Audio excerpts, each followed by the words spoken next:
আজ হলো দামোদর মাসের প্রথম দিন বলেই মনে করা হয়। আর যারা বৈষ্ণব তাদের আজ থেকেই শুরু করেছে, তাই সেই দিন অনুযায়ী আমাদের দিনটিও শুরু করাই হয় তাদের।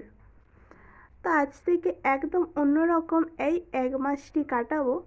তো চলো কী কী করি তোমাদের সাথে পুরোটাই ভিডিও শেয়ার করবো। প্রথমেই শরবত খেয়ে কিছুক্ষণ শুয়ে পড়ি, আর তারপর এখানে সকালেই মা সাবু ভিজিয়েছিল, তো এটা ভিজে গিয়েছে, তাই বললো যে এখান থেকে কিছুটা সাবু খেয়ে নিতে। তো এইগুলো খেয়েই থাকতে হবে আজকে, কারণ আজ থেকে আমাদের একাদশী শুরু। তার মানে না, এইটা ভঙ্গ করতে 1 মাস লাগবে। যদিও নিরামিষ খাবার খাবো, যেরকম ভাত মুড়ি নর্মাল। তো আজকে একটু অন্য রকম, মানে যেরকম একাদশীর দিনে খাওয়া হয় সেরকমই খাওয়া হবে। তো তারপর এখানে ঘুম থেকে উঠি আমি 3:10-15, ততক্ষণ দেখি প্রচুর বৃষ্টি হচ্ছিল। আর বাইরে এসে দেখি এখনও ভালোই জল পড়ছে পিটপিট করে।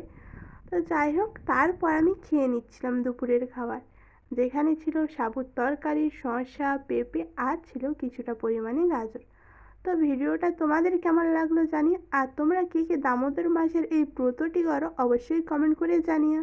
হরে কৃষ্ণ, রাধে রাধে।